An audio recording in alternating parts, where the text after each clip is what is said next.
Magandang hapon po. Dinampot ng Amerika ang Pangulo ng Venezuela na si Nicolas Maduro at kanyang misis. Kasunod dito ng pambobomba ng Amerika sa Venezuela.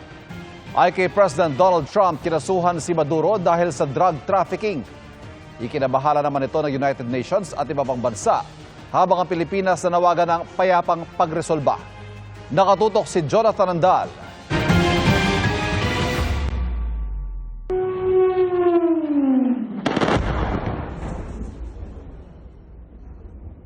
Nagulat ang mga taga-Venezuela sa biglaang mga pagsabog doon. Sabado ng madaling araw, hapon naman dito sa Pilipinas. Sa gitna ng dilim, sunod-sunod din ang paglipad ng mga helicopter sa himpapawid ng kabisera ng Caracas.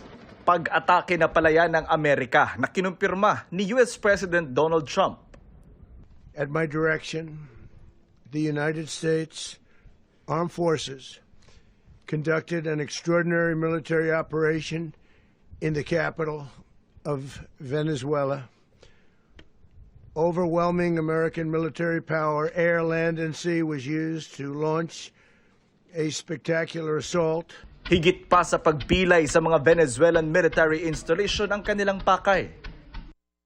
Dinampot ng elite unit ng US military ang kanila mismong Pangulo, si Nicolas Maduro, at ang kanyang unang ginang na si Cilia Flores. Inilipad sila pa Amerika at pagdating sa New York, idiniretso sa US Drug Enforcement Agency para harapin ang iba't ibang kasong may kinalaman sa droga, kabilang na ang narco-terrorism conspiracy at cocaine importation conspiracy. Batay sa mga inilabas na dokumento ng US Attorney General, nakikipagsabwatan at ginagamit umano ni Maduro ang kanyang posisyon para magpuslit ng toneladang cocaine sa Amerika at protektahan ang mga kasabot nilang drug traffickers. Sangkot daw rito ang mga civilian, military at intelligence official. Sabit sa mga asunto ang kanyang misis. Dati nang pinabababa ni Trump sa pwesto si Maduro na inaakusahan niyang sumusuporta sa mga drug cartel at sangkot sa pagpapapasok ng droga sa Amerika. Maduro and Flores have been indicted in the Southern District of New York. It's Jay Clayton, for their campaign of deadly narco-terrorism against the United States and its citizens. For many years after his term as president of Venezuela expired, Maduro remained in power and waged a ceaseless campaign of violence, terror, and subversion against the United States of America, threatening not only our people, but the stability of the entire region. 2013 pa nakaupong Pangulo si Maduro matapos pumanaw si Venezuelan dictator Hugo Chavez na siya mismong pumili kay Maduro bilang kanyang kapalit. Tinutuligsa ng Amerika ang mga anilay pandaraya tuwing eleksyon na nauuwi sa pagkapanalo ni Maduro, pati kagutuman at pang-aabuso sa karapatang pantao ng rehimeng Maduro. Sabi ni Trump, kokontrolin daw muna ng Amerika ang Venezuela para matiyak ang maayos sa transisyon. Kasama raw sa akbang na ito ang paglipat ng major US oil company sa Venezuela na may pinakamalaking oil reserve sa buong mundo para ayusin ang mga oil infrastructure doon. Kamakailan niya, kinumpiska ng Amerika ang mga oil tanker ng Venezuela bilang bahagi ng naunang blockade. Inatasan ng korte sa Venezuela na umupo bilang interim president si Venezuelan Vice President Delcy Rodriguez.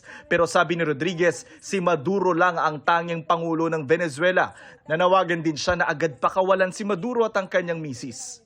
Naaalarma ang United Nations sa pag-atake ng Amerika sa Venezuela na ayon sa UN ay kawalan ng paggalang sa international law. Maaari na itong magsilbing dangerous precedent. Ipinrotesta rin ng mga taga-Venezuela at mga kaalyadong bansa sa Latin America at Estados Unidos ang pagdakip kay Maduro at ang pag-atake ng Amerika. Pero may mga nagbunyi rin sa ginawa ng Estados Unidos. Nakabantay naman ang Pilipinas sa sitwasyon sa Venezuela ayon sa DFA na nanawagan ding maresolba ang gulo sa mapayapang paraan at iwasan ang paglala ng gulo. Handa raw ang embahada sa Bogota, Colombia na tulungan ng 74 na Pilipinong nasa Venezuela. Kinondena naman ng ilang mambabatas ang panghihimasok ng Amerika sa Venezuela na labag sa rules-based international order, lalo na sa soberanya ng Venezuela. Panibagong yugto raw ito ng imperialismo ng Amerika at pinakikita ang isyu ng pakikialam ng mga major power sa mga problemang panloob ng ibang bansa. Para sa GMA Integrated News, Jonathan Andal, nakatutok 24 oras. Balita naman sa Pilipinas, patay ang isang trabahador at kritikal ang isa pa matapos mauwi sa pamaril ang away sa isang bodega sa Maynila. Nakatutok si Bea Pinlac. Ang tila pangkaraniwang araw na ito sa isang warehouse sa Quiapo, Maynila nitong Biyernes, nabulabog ng makaaway ng ilang trabahador ang isang delivery truck driver at ang pahinante nito. Nung may baba na nila yung deliver nila doon, hinihingi na yung bayad. Nainis yung isa sa nagtatrabaho doon kasi nagmamadali. Nagtalo ang pahinante at mga trabahador hanggang sa nasampal umano ang pahinante. To the rescue naman sa kanyang truck driver na nagpaputok na ng baril. Nung nakita ang si suspecto natin na pailalim na, napapagtulungan na accordingly, si suspect 1, doon na siya, binunot niya yung firearms niya.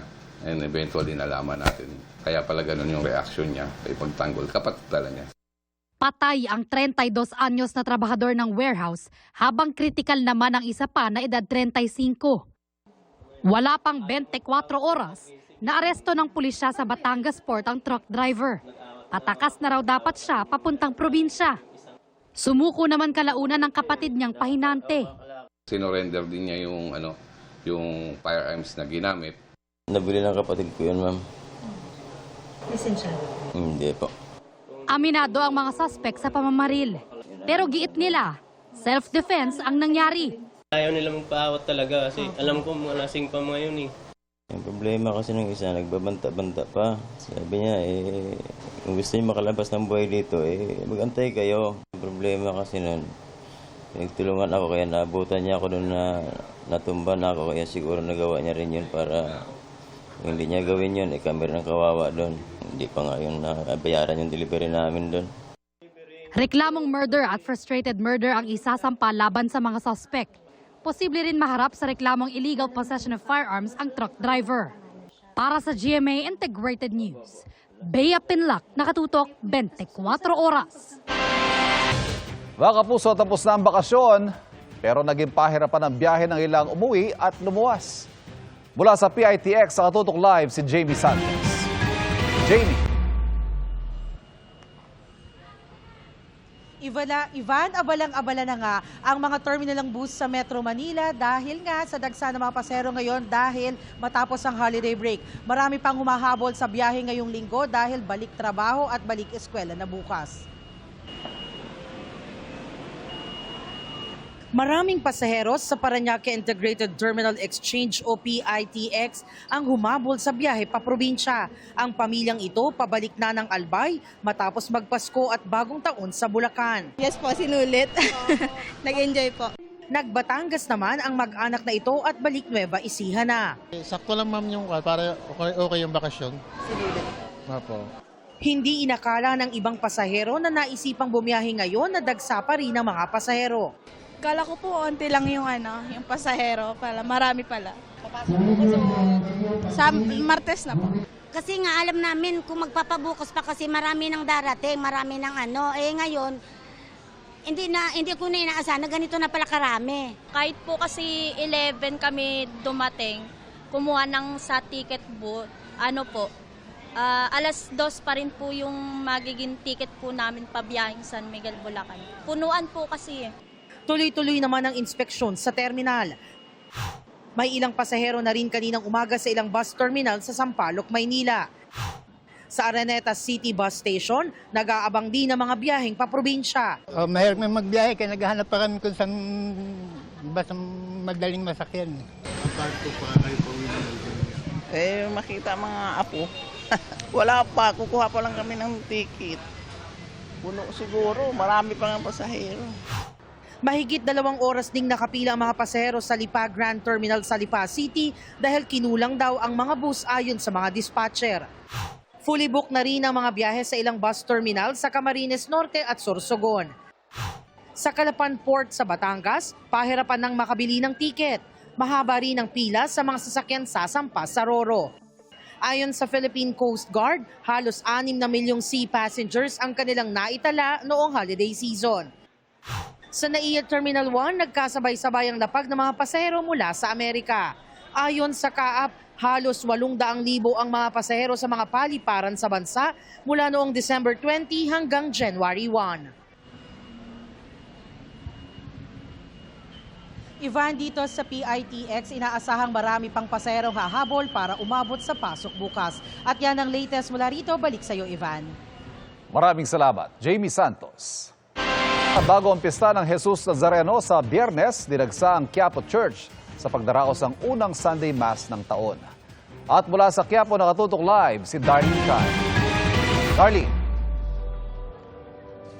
Ivan, hanggang sa mga oras na ito ay dagsa pa rin ang mga deboto dito sa Quiapo Church sa Maynila. Buong araw walang humpay ang pagdating ng libu-libong mga deboto na first Sunday ng 2026. Sa haba ng pila at dami ng mga debotong dumalo sa unang Sunday Mass ng 2026 sa Quiapo Church, 3 oras naghihintay para makapasok sa simbahan ng 71 taong gulang na si Virginia. Hindi niya iniinda ang pagod at sakit ng tuhod alang-alang sa debosyon sa puon. Parang nagpe-penitensya ka na eh. Gano'n naman talaga pag content is lang naman. Gano'n lang naman eh. Taon-taon naman ganyan naman na nangyayari. Etong taon na ito, sana gumanda naman ang buhay ko na. Hindi yung puro dusa at puro dusa at puro dusa. Halos mapuno ng mga tao ang Kalye Villalobos, lalo't dito lang pinapipila ang mga gustong pumasok sa Quiapo Church. May mga deboto ng sa labas ng simbahan o sa labas ng mga barrier na kinig ng misa. Nagsisilbing gabay sa mga deboto ang mga pulis at Hijos del Nazareno. Mahabang tila eh. Hindi na namin pilitin, mahirap na. Presensya lang po ng Panginoon yan. Yung mga kahilingan namin, ganun. Mga sakit. Ang Novena Mass kaninang tanghali, pinangunahan ni Manila Archbishop Jose Cardinal Advincula Jr. Sa kanyang homily, ipinaalala ng kardinal ang tunay na diwa ng debosyon. Ang tunay na debosyon ay marunong magbigay ng hindi kailangang makilala, marunong maglingkod ng hindi naghahanap ng papuri, marunong umibig nang hindi humihingi ng kapalit. Mahigpit pa rin ang seguridad sa paligid ng Quiapo. In-anticipate na po natin na dudumugin itong simbahan ng Quiapo ngayong first Sunday of the year.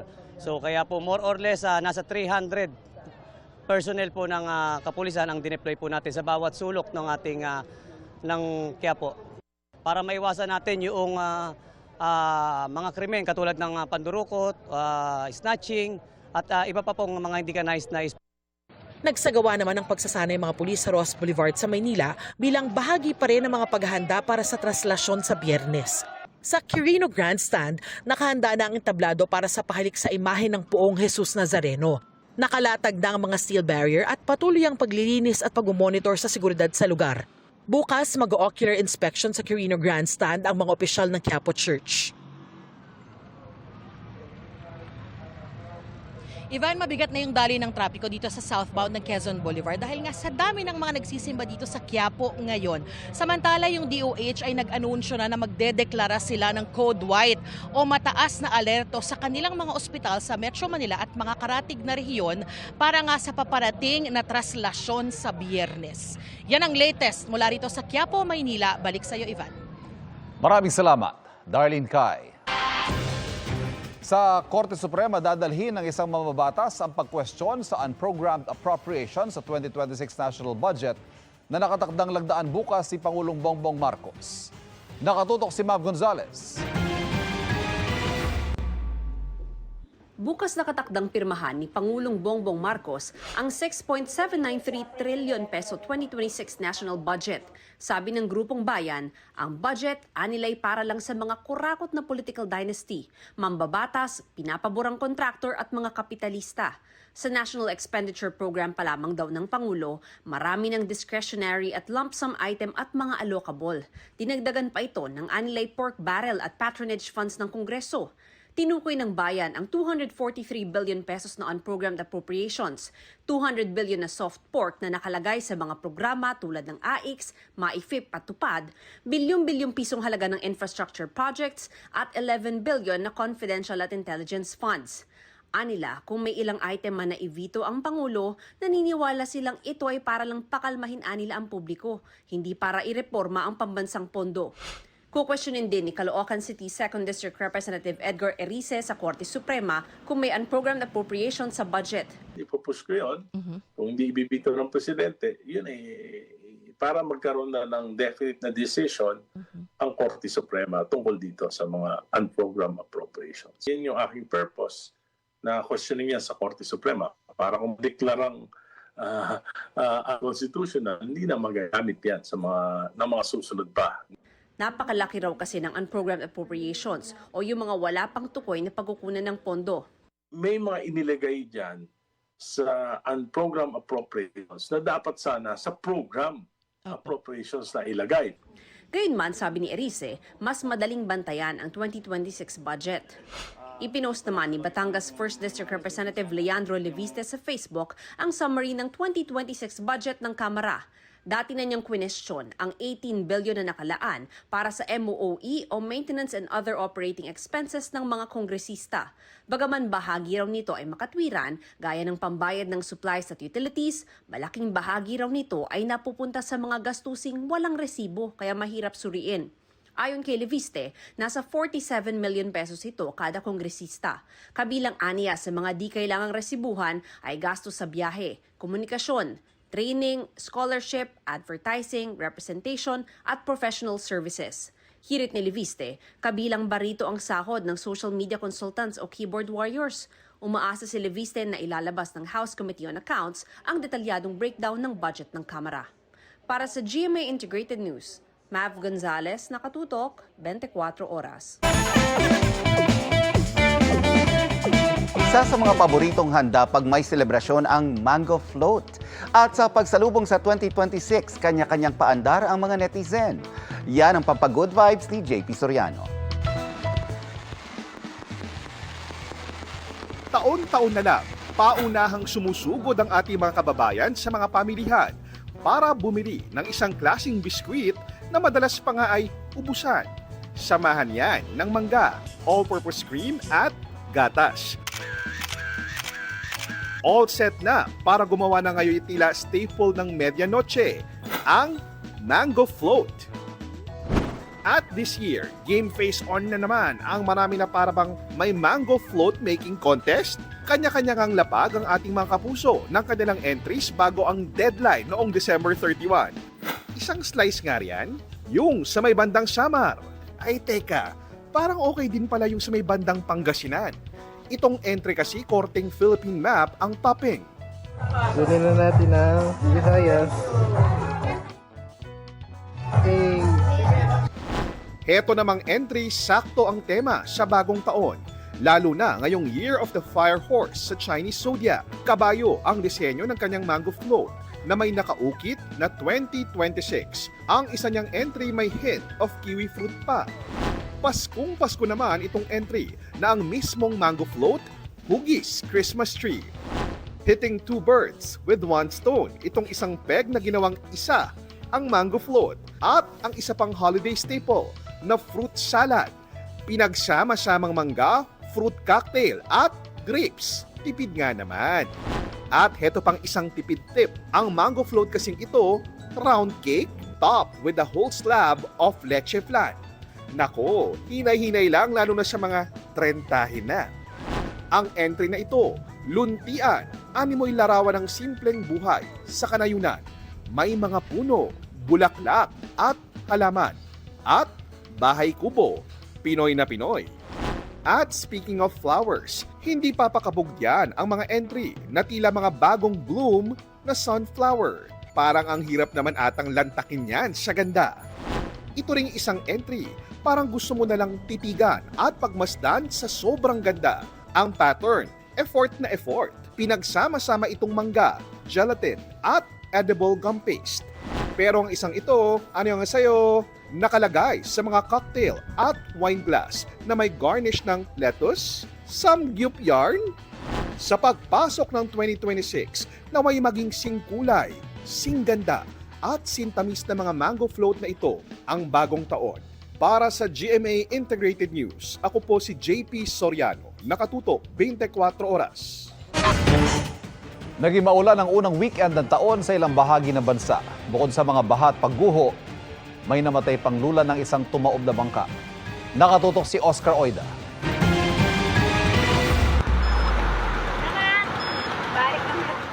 Buwis buhay na tinawid ng mga residente ang rumargas ng tubig sa spillway ng Barangay Bago sa Tayasan, Negros Oriental. Umapong Ginabangan River dahil sa mga pag-ulan kanina. Mabihas tubig, uy. Ang pag-apaw ng ilog sa bayan ng Manuyod, nagdulot ng abot baywang na pagbaha sa ilang kalsada. Nahirapang makadaan ang malalaking sasakyan at may mga motorsiklong stranded. Pinasok ng tubig ang ilang bahay. Dumausdos naman ang malalaking bato sa bahagi ng National Highway sa bayan ng Valle Hermoso. Binahari ng ilang kalsada sa Victoria, Oriental Mindoro mula kahapon hanggang kanina. Kagabi, nagsimula ang malalakas na buhos ng ulan sa Tacloban. Abot tuhod ang baha sa ilang lugar. Sa Caramoan, Camarines Sur, hindi madaanan ang ilang kalsada dahil sa pagbaha. Dahil sa lakas ng alon kahapon, tumaob ang isang bangka. Isa sa mga sakay nito ang nasawi at may isang hinahanap pa. Suspendido ngayon ang biyahe ng maliliit na sasakyang pandagat doon at sa ibang bahagi ng Camarines Sur. 3 barangay ang binaha sa Tivoli, South Cotabato ayon sa kanilang PDRRMO. 14 na pamilya ang inilikas.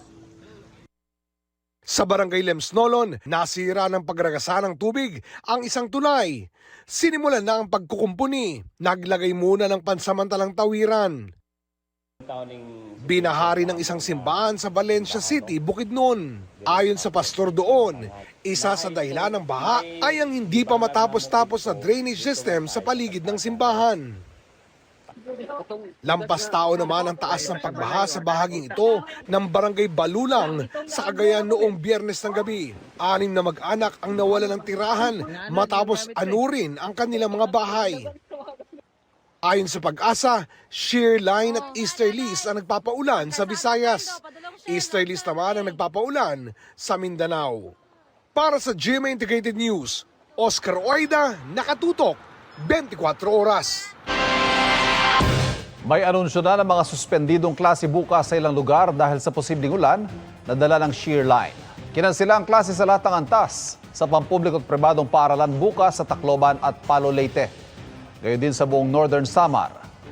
Wala namang face-to-face classes bukas sa lahat ng antas sa pampubliko at pribadong paaralan sa Caramoan, Camarines Sur. Manatili po nakatutok sa 24 Oras Weekend at sa GMA Integrated News social media pages para sa iba pang anunsyo ng class suspension. Ang testimonya ni Ramil Madriaga na nagpakilalang dating civilian intelligence agent na magamang Rodrigo at Sara Duterte ang pinag-aaralang idagdag sa posibleng bagong impeachment complaint na iahain laban sa vice-presidente ngayong taon. Nakatutok si Jonathan Andal. Sa February 6, tapos na ang 1 taong pagbabawal na maghain ng impeachment complaint laban kay Vice President Sara Duterte na base sa ruling ng Korte Suprema. Ibig sabihin, pwede na muling ihabla ang bise, bagay na pinag-aandaan na ng ilang grupo at individual ayon sa Makabayan Block sa Kamara. Pero maghihintay muna sila hanggang Pebrero kung maglalabas na ng desisyon ng Korte Suprema sa apela noon ng mga complainant na baligtarin ang unang desisyon ng mga maestrado na nagsabing walang bisa at labag sa konstitusyon ng impeachment complaint noon laban sa bise. Kung sakaling mag-reconsider ang Supreme Court sa decision niya, di ibig sabihin nito magpapatuloy na yung trial sa Senado. Hindi na kailangang mag-refile. Pero kung sakaling hindi pa lumabas ang desisyon by February, then mag-uusap yung mga complainants at malamang mag-decide na mag-refile. Ayon kay Representative Antonio Tino, sa posibleng bagong impeachment complaint, mananatiling grounds ang umano'y maling paggamit ng bise sa kanyang confidential at intelligence funds. Pero pinag-aaralan din kung idaragdag ang testimonya ni Ramil Madriaga, ang nagpakilalang dating civilian intelligence agent ni na VP Sara at dating Pangulong Rodrigo Duterte at nagsabing pinondohan ng mga drug dealer at pogo ang election campaign noon ng bise. May mga binanggit doon na maaaring kaugnay sa paggamit sa confidential and intelligence funds. Noong 2025, umabot sa 215 congressmen ang pumirma sa impeachment ng bise. Maaabot pa rin kaya ang ganitong numero? Tingin ko makakuha pa rin ito ng 1/3 support. No? Dapat lang dahil nananatiling valid, legitimate at nangangailangan ng pananagutan yung tanong ng mga kababayan natin, no? Anong nangyari doon sa confidential funds? Pero kung hindi na makuha ang 1/3, di ano ba, nagbago na ba ang ihip ng hangin? Sinusubukan pa namin kunin ang panig ni VP Sara. Pero sabi niya noong Desyembre, hindi na niya ito ay kinagulat at tinawag itong bargaining chip para sa 2026 national budget. Para sa GMA Integrated News, Jonathan Andal, nakatutok, 24 oras. Sinabi ni Ombudsman Jesus Crispin Remulla na may matinding korupsyon sa sangay ng hudikatura. Nakatutok si Jonathan Andal. Matapos tawaging fake news ang usap-usapang na-ospital siya, nagpakita sa kanyang programa si Ombudsman Jesus Crispin Remulla. 2026, bagong taon inano kagad si Ombudsman Tinadali kagad ako. Diretsahang inakusahan ni Remulla ang hudikatura ng matinding korupsyon. Yung corruption nga sa atin, huwag nyo sasabihin sa executive lang yan o legislative. Matindi ho yung judiciary. Matindi ho yan. Panoorin nyo po lahat ng judges. Panoorin nyo kailangan may paliwanag din yun. Justices. Panoorin natin. Pero wala siyang ibang ibinigay na karagdagan detalye. Nabanggit ito ni Remulla nang balikan niya ang anyay original ghost project, ang Priority Development Assistance Fund o PDAF scam noong 2013. Yung pitap, huling-huli yun. Yung pitap, huling-huli. Huling-huli yun, ha? Huwag mo sasabihin na mali yung ombudsman sa ebidensya. Yes. Kompleto ebidensya lahat yan.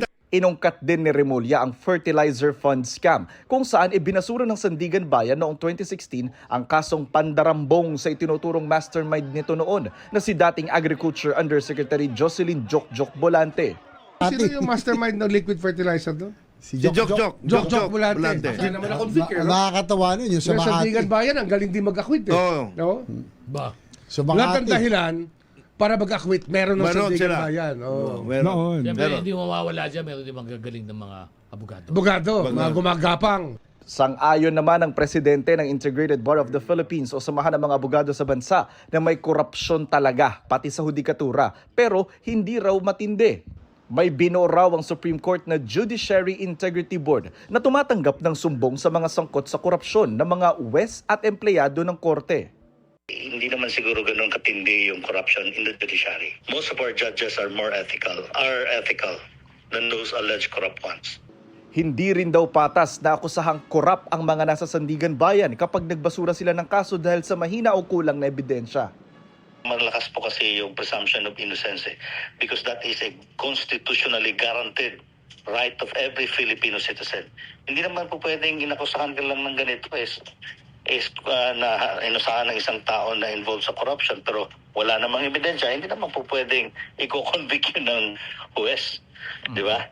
Sabi ni Remulla sa January 15 may papasok ng 20 bagong abogado sa Office of the Ombudsman na tutulong sa kanila sa pag-usig ng mga kaso. Sinubukan namin kunin ang komento ng Supreme Court tungkol sa mga pahayag ni Remulla laban sa hudikatura pero wala pa silang tugon sa ngayon. Para sa GMA Integrated News, Jonathan Andal, nakatutok, 24 oras. Pasintabi po sa mga nanonood na agnas na nang nakita ang isang Australian national sa inuupahang pension house sa Mandaue City, Cebu. Nadiskubre ang labi ng 76-year-old na dayuhan nang makaamoy na masangsa ang isang tauhan ng pension house. Inaalam pa ang sanhin ng pagkamatay niya, lalo't walang nakikitang indikasyon ng foul play ang Mandaue Police. Nakikipag-ugnayan ng pulisya sa mga kaanak ng biktima.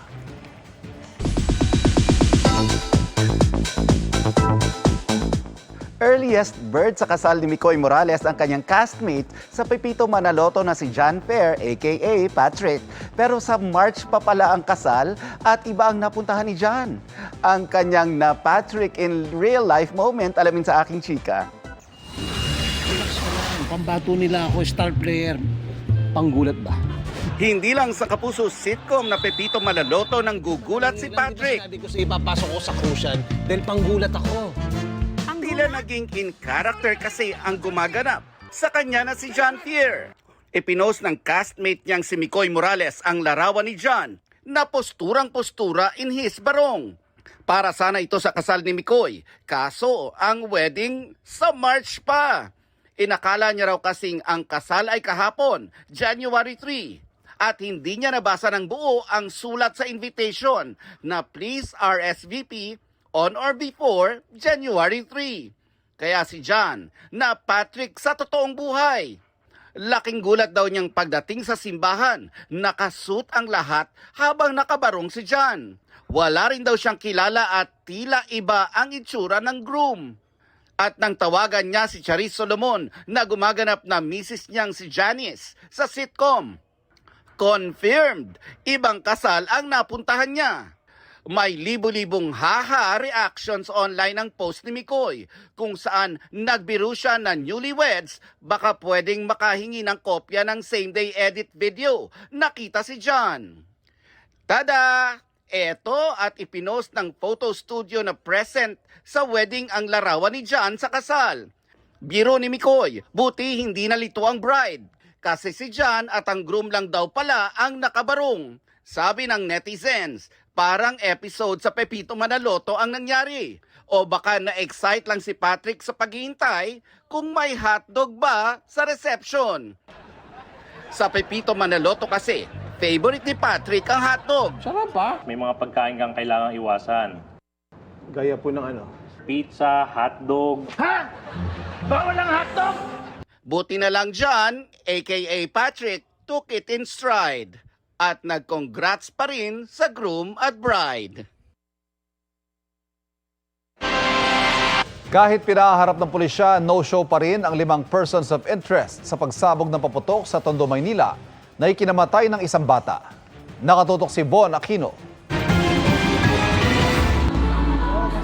Nagluluksa sa pagpasok ng bagong taon ang ina ng 12 anyos na lalaking nasabugan ng paputok sa Tondo, Maynila noong December 28. Dinala sa Manila North Cemetery Columbarium nitong Biyernes ang kanyang mga abo.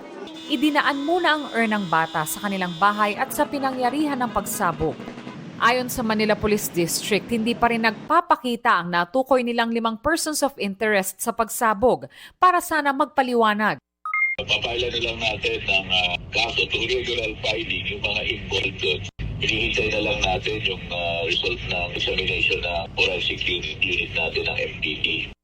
Ang 12 anyos na lalaking kasamang nasabugan ng namatay na bata, nasa ospital pa rin ayon sa MPD. Kinukumpuni naman ang nasirang dingding ng isa sa mga bahay na napinsala dahil din sa paputok sa Nara Street, Barangay 227, Tondo, Maynila. Pero ang bahay ni Elisita na asawa ng senior citizen na nasugatan sa binti dahil sa pagsabog, hindi pa rin maipagawa dahil kapos sa pera. Maging ang tricycle na nadamay sa pagsabog na gamit nilang panghanap buhay. Malaking perwisyo po, kagaya po niyan, pag umuulan, nababasa. Sana po umamin na po kung sino mo gumawa. Para po panagutan naman po nila kasi madami pong nasira eh. Ayon sa MPD, base sa Post-Blast Investigation and District Explosive and K9 Unit, posibleng illegal na paputok ang sumabog. Nalaman natin, base sa mga nakuha nilang mga pieces ng mga evidence doon, yung possible na ginamit dito na illegal na paputok. Ito daw yung atomic bomb. Naghahanap pa ang pulisya ng mga CCTV at mga testigo na makakapag-identify sa taong naglagay ng illegal na paputok sa lugar. Para sa GMA Integrated News, Von Aquino, nakatutok, 24 oras. At yan po ang mga balita ngayong weekend para sa mas malaking misyon at mas malawak na paglilingkod sa bayan. Ako po si Ivan Mayrina. Mula sa GMA Integrated News, ang News Authority ng Pilipino. Nakatutok kami, 24 oras.